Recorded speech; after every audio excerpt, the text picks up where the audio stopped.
bills, Colonel Halverson's story will be memorialized forever. During the Berlin airlift, pilots like Halverson established an air bridge into Germany that broke the Soviet effort at isolating West Berlin. And Halverson did something more.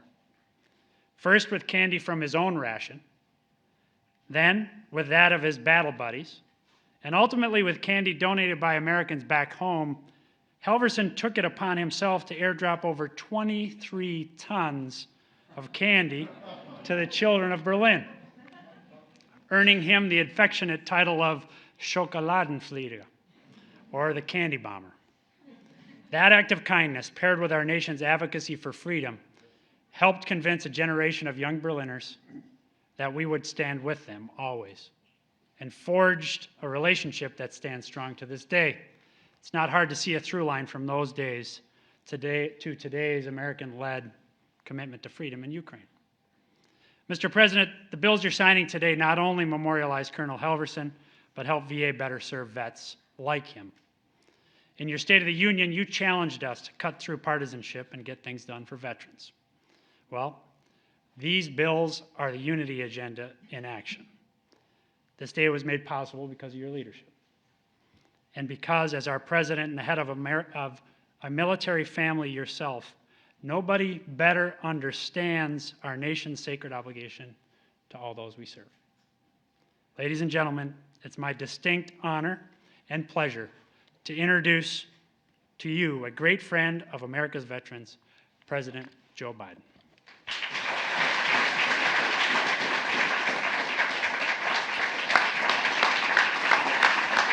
Thank you, thank you, thank you. Thank you. Well, it's good to see you all. Dennis, Mr.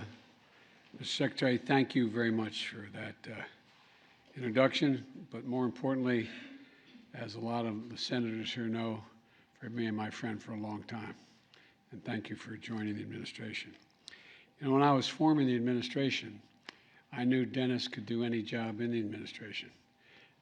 But he wanted to be Secretary of Veterans Affairs because it mattered so much to him. And I think the most important thing to have someone in charge of that department was somebody who cares about what he or she is going to do. I knew he'd pull every lever to deliver results to military veterans and their families. And that's exactly what he's done. I also want to thank all the veteran service organizations that are here today. I'm going to ask you all to stand. I'm not going to read your names out now, but the VA, all the organizations of the veterans organizations, please stand.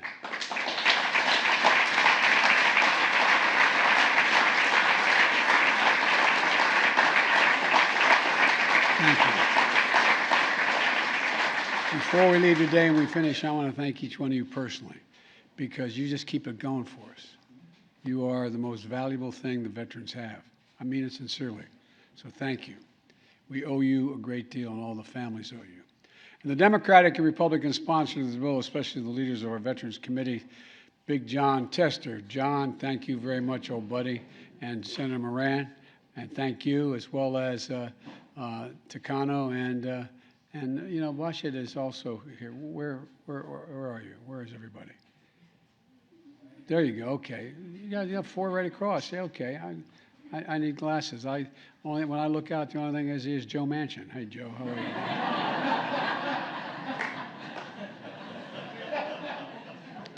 you? God, I wish I had Joe's hair.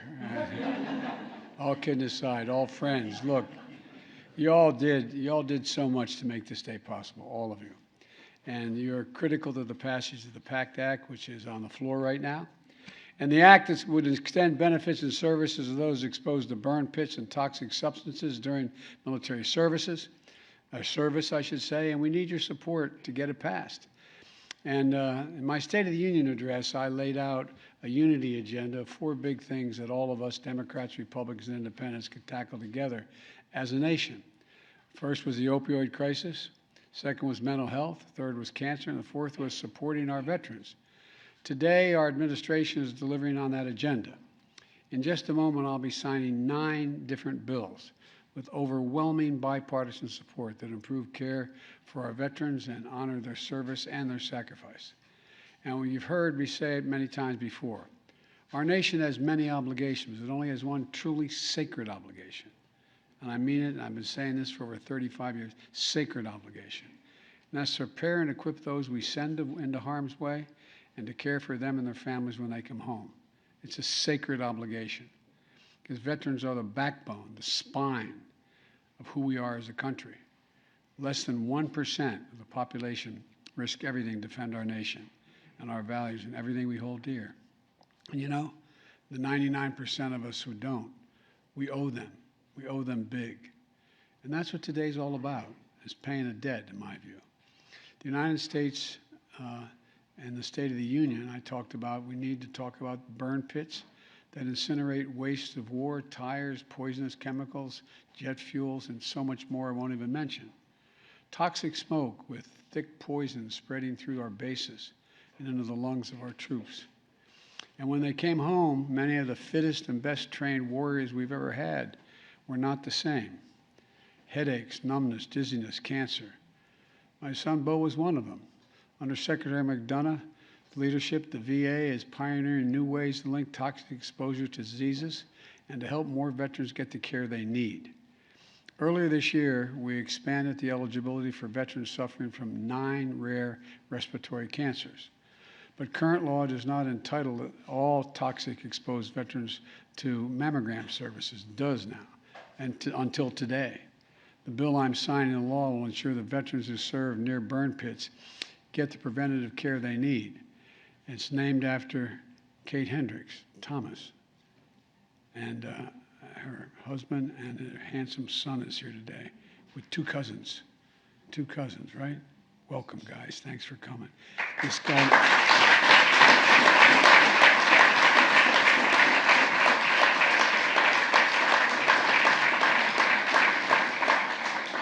And I know when you said you had to go and sit in the front row in front of the president and all the press, you thought, what am I doing? But I'm really glad you're here. We really are. Because at the root of it, Dad, it's all about them. It's all about them.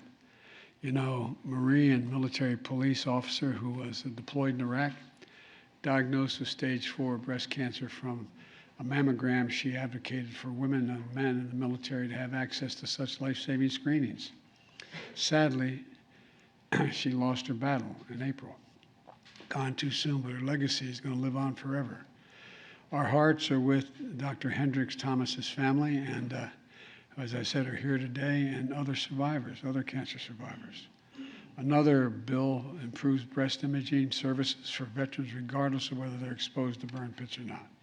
Another extends the law that sunsets next month to compensate Americans who develop cancer and medical conditions from the nation's World War II-era nuclear programs.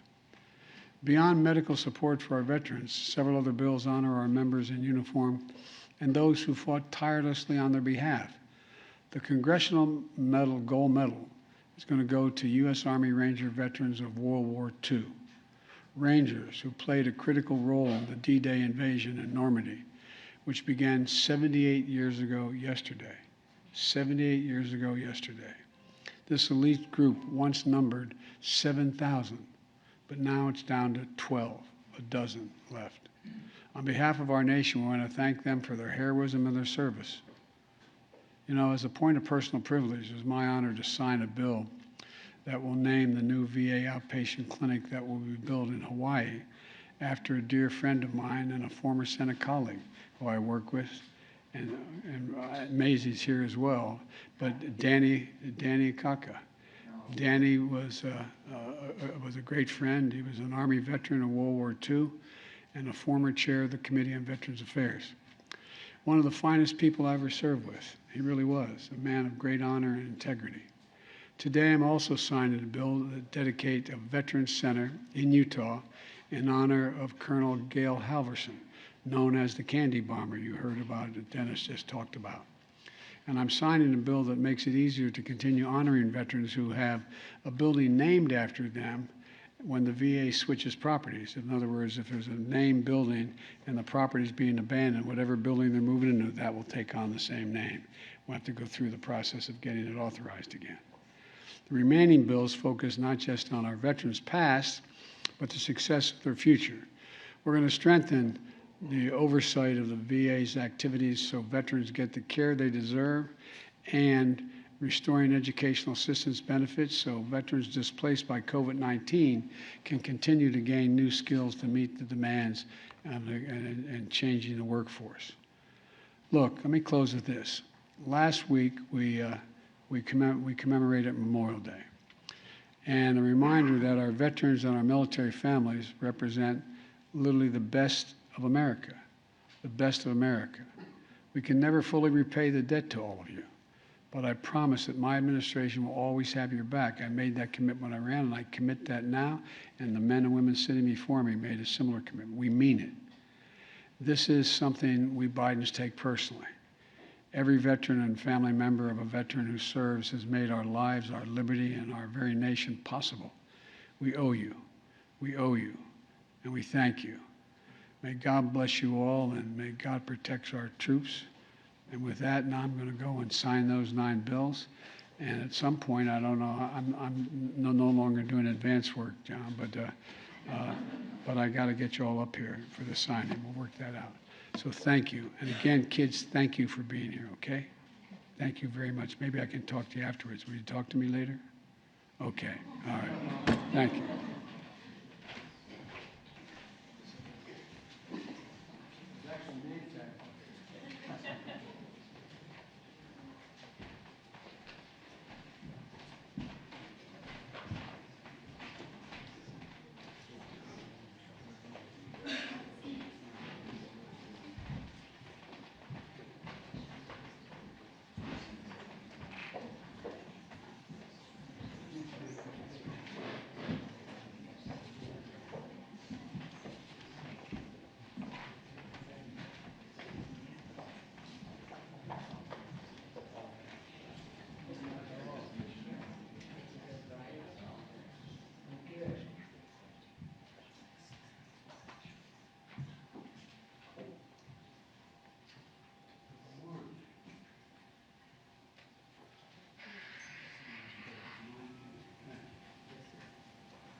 I'm expecting 35 minutes.